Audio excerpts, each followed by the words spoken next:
Assalamualaikum student, this video is for class 8A and B. Today we will read chapter 5 natural and man-made disaster. First we will discuss the term disaster. What are disaster? So any occurrence that can cause damage, ecological disruption, loss of human life and services at a scale sufficient to warrant an extraordinary response from outside the affected community or area. ऐसी तबाही जिस इंसान के जान और माल की बर्बादी हो या पूरा इकोलॉजी बर्बाद हो जाए या पूरा कम्युनिटी बर्बाद हो जाए उसे हम डिज़ास्टर कहते हैं। जैसे हम देखेंगे कि हमेशा कुछ न कुछ कुदरती आफात आते रहते हैं, जैसे कि बारिश का होना, ज़लज़ले का आना, साइक्लोन का आना। ठीक है, तो इससे हम देखेंगे कि कितना अगर उससे बहुत ज़्यादा इंसान की जान और माल का नुकसान होता हो या प्रॉपर्टी बर्बाद हो जाता हो, तभी उस हादसात को हम डिज़ास्टर का नाम दे सकते हैं। जैसे कि अगर लगातार बारिश हो रही है और उससे किसी चीज़ का नुकसान नहीं हो रहा है तो उस वक्त वो डिज़ास्टर नहीं कहलाएगा। ओके, तो इस डिज़ास्टर के बहुत सारे कॉजेज़ हैं। कॉजेज़ ऑफ डिज़ास्टर में सबसे पहला जो पॉइंट आता है वो socio economic backwardness. Okay, first point is lack of awareness, illiteracy and poverty. Okay, तो सोशियो इकोनॉमिक बैकवर्डनेस में क्या बता रहा है कि हम लोग के अंदर जो है अवेयरनेस की कमी है, इलिटरेसी यानी लोग ज़्यादा पढ़े लिखे नहीं हैं और गरीबी ज़्यादा है।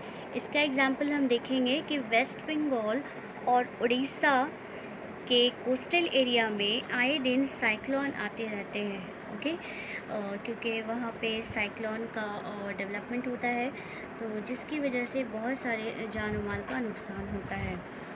इस समय हम लोगों को क्या करना चाहिए, अवेयरनेस को और भी ज़्यादा आगे करना है और भी ज़्यादा अवेयर रहना है इन सब चीज़ों को हैंडल करने के लिए। इलिटरेसी रेट को कम करना है और गरीबी को दूर करना है, ताकि इन सब इवेंट से, इन सब इंसिडेंट से हम लोग क्या करें, बच सकें। ओके, दूसरा पॉइंट आता है हम लोगों का lack of proper planning and inadequate training to cope with a disaster. Okay, मतलब कि हम लोग को इन सब डिज़ास्टर्स से रोकथाम करने के लिए प्रॉपर प्लानिंग और एडिक्वेट ट्रेनिंग की ज़रूरत है, ताकि हम लोग डिज़ास्टर जब हो तो उससे कोप अप हो सके, उसको वो रिकवर कर सके, उससे हम लोग थोड़ा कम अफेक्टेड हों। ओके, इसके अंदर पहला पॉइंट है आप लोगों का absence of routine study and disaster prone area.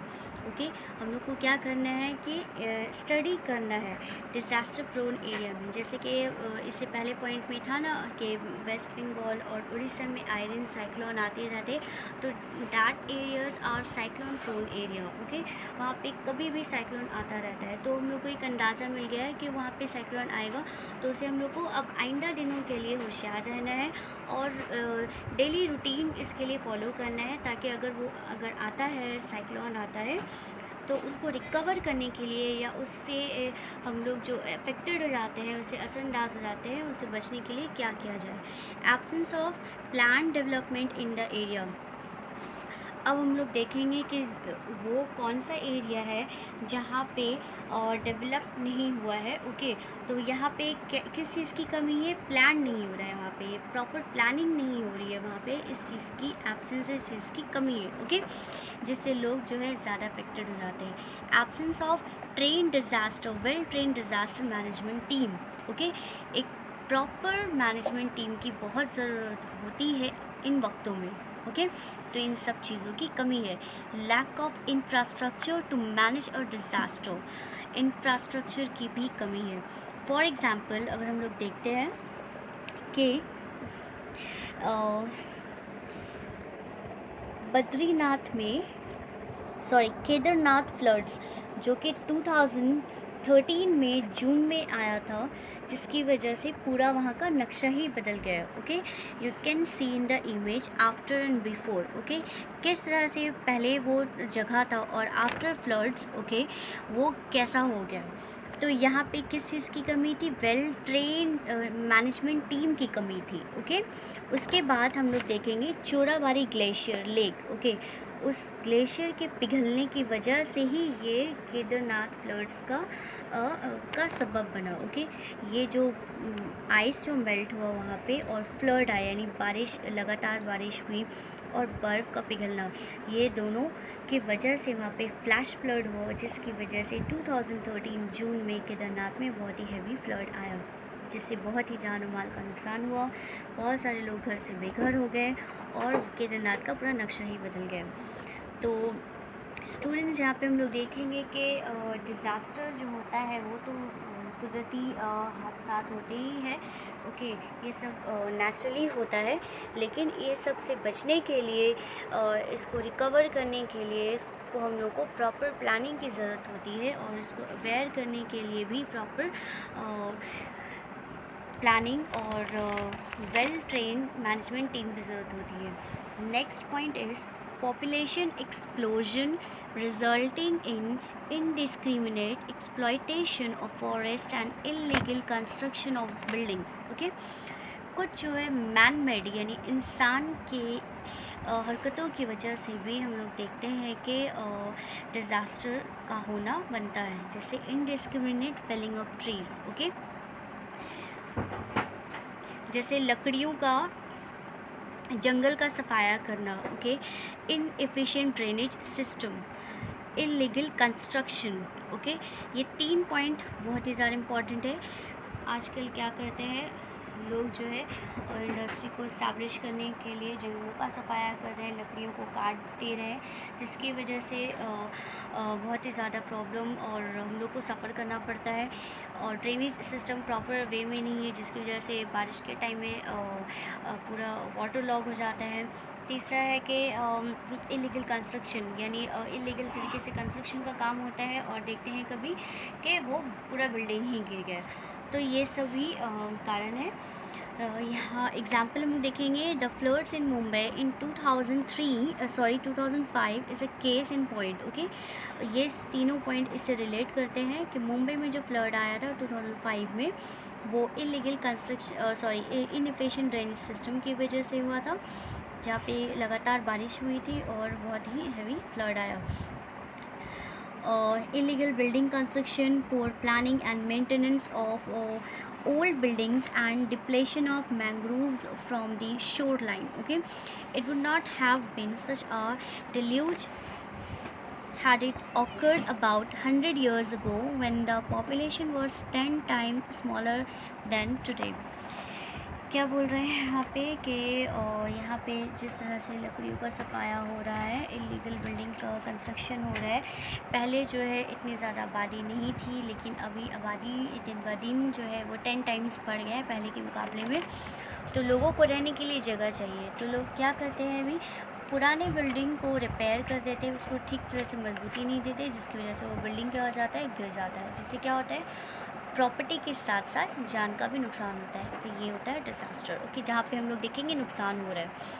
Next point is over utilization of resources. Okay, हम लोग सभी जानते हैं कि रिसोर्स जो है वो कुदरती वसाइल होती है, वो एक फिक्स्ड होता है। ओके, उसका अगर बेजा इस्तेमाल करें, यानी ओवर यूज़ अगर हम लोग करते हैं, तो वो क्या होगा, एक दिन ख़त्म हो जाएगा और हम लोग फ्यूचर जनरेशन के लिए कुछ नहीं रहेगा। So over mining and illegal mining, पहला point. Over use of surface and ground water, over exploitation of forest, over exploitation of land. पहला है over mining and illegal mining, यानी माइनिंग उतना ही किया जाए जितना की ज़रूरत हो। अगर ज़्यादा हम लोग करेंगे और इलीगल तरीके से करेंगे तो क्या होगा, वो ख़त्म हो जाएगा और फ्यूचर के लिए नहीं बचेगा। दूसरा है कि सरफेस और ग्राउंड वाटर, जिससे कि फ्रेश वाटर हम लोगों को मिलता है, वो क्या हो रहा है, डे बाय डे ख़त्म होता जा रहा है। ओके, और एक्सप्लॉयटेशन ऑफ फॉरेस्ट का भी एक्सप्लॉइट हो रहा है। लोग क्या कर रहे हैं, दरख्तों को काट रहे हैं अपने मकसद के लिए, अपने पर्पस के लिए।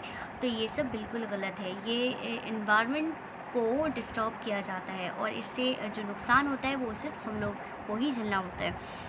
ओवर एक्सप्लॉयटेशन ऑफ लैंड को भी ओवर एक्सप्लॉयट किया जा रहा है बहुत सारे कामों में, जैसे कि construction of buildings, construction of industry and factories etcetera. यहाँ पे एक एग्जांपल है कि underground water leads to drought conditions large areas of Bundelkhand in UP and Madhya Pradesh. Okay, Bundelkhand में एक लार्ज एरिया है जो कि यूपी से बिलोंग करता है ये, तो वहाँ पे हम लोग देखेंगे कि ड्राउट कंडीशन बहुत ही ख़तरनाक तरीके से ड्राउट कंडीशन हुआ है। ओके, ये कारण है वाटर स्कैरसिटी, यानी किसकी वजह से हुआ यहाँ पे, over use of surface and ground water. Okay, पानी की कमी की वजह से वो ज़मीन सूख गए और जो वो बिल्कुल बंजर हो गया। Next is climate change due to global warming. Okay, climate change हो रहा है डे बाय डे। ओके, किसकी वजह से, ग्लोबल वार्मिंग की वजह से। हम लोग सभी जानते हैं कि ग्लोबल वार्मिंग किसको बोला जाता है और ये क्यों होता है। Okay, so rise of sea level and loss of land due to submergence of island and coastal areas, first point. Melting of glaciers inducing floods in rivers, change in rainfall pattern causing droughts and floods. Okay, तो पहला क्या था, rise of sea level, तो global warming से इससे क्या relation. Okay, तो सी का जो लेवल वो राइज क्यों हो रहा है, हम लोग देखते हैं जितना सारा और जो आईसी एरिया है, I mean Antarctica and polar region, okay, उसका एक आइस एज लिमिट होता है, लेकिन एटमॉस्फेरिक टेम्परेचर इंक्रीज़ होने की वजह से वो बर्फ़ डे बाय डे पिघलता जा रहा है, जिसकी वजह से सी का लेवल है वो राइज़ होता जा रहा है, जिसकी वजह से बहुत सारे आइलैंड जो है वो अब डिसअपियर होते जा रहे हैं। Okay, you can see submergence of coastal areas due to rise of sea level. You can see this image. ये एक आइलैंड था पहले, वेस्ट बंगाल, जिसको हम लोग घोड़ामारा आइलैंड बोलते हैं। ये पहले कभी आइलैंड हुआ करता था, लेकिन समुद्र में पानी की सतह बढ़ने की वजह से ये अभी क्या हो रहा है, डिसअपेयर हो गया, पूरा सी में चेंज हो गया। Okay, melting of glaciers inducing flood in reverse. अब क्या होगा कि ग्लेशियर अगर मेल्ट होगा जाहिर सी बात है, और उस वक्त रेनफॉल होगा, बारिश होगी, तो फ्लड आई गई, जिसकी वजह से आसपास का एरिया पूरा पानी में डूब जाता है। Third is change in a rainfall pattern causing drought and floods. ये जो सूखा पड़ना होता है, ये रेनफॉल में कमी की वजह से, रेनफॉल का जो पैटर्न जो है वो इकोलॉजिकल डिस्टर्बेंस की वजह से चेंज होता जा रहा है। यानी जब मानसून का वक्त होता है तो उस समय रेनफॉल नहीं होता है। क्यों? क्योंकि हमारा अब पूरा इकोलॉजी जो है वो डिस्टर्ब होता जा रहा है, जिसकी वजह से अब हम लोग देखेंगे कभी भी ड्राउट हो जा रहा है, कभी भी फ्लड्स आ जा रहा है, तो ये पूरा का पूरा सिस्टम यानी इकोसिस्टम में पूरा डिसबैलेंस हो चुका है। ओके, तो कहीं ना कहीं हम लोग देखेंगे कि ये सारे डिज़ास्टर और ये जितने सारे हैपनिंग्स होते हैं, ये मैनमेड की वजह से, यानी हम लोगों की वजह से। तो हम लोग को क्या करना चाहिए, इन सब चीज़ों से अवेयर करना है, खुद को भी और दूसरों को भी एक अच्छा वेल ट्रेंड मैनेजमेंट टीम बनाना है, ताकि इन सब जब हादसा हो तो इसको हम लोग अच्छे से मैनेज कर सकें, जिससे कि ज़्यादा हम लोग को नुकसान ना उठाना पड़े। So tropical cyclones have become more frequent in the Sundarbans than ever before. Okay, तो ट्रॉपिकल साइक्लोन की वजह से यहाँ पे हम लोग देखते हैं कि बहुत ही ज़्यादा वेस्ट बंगाल के कोस्टल एरिया में, लाइक उड़ीसा एंड उड़ीसा में, और फिर वेस्ट बंगाल का कोस्टल एरिया, सुंदरबन वाले एरिया में बहुत ही ज़्यादा हम लोग को हर साल कुछ न कुछ जान माल का नुकसान उठाना पड़ता है। Okay, so as a result, coastal flooding has become an annual event. At the same time, the sea level rise is also responsible for submergence of many coastal areas of the world, such as some of the deltaic island in the Sundarban.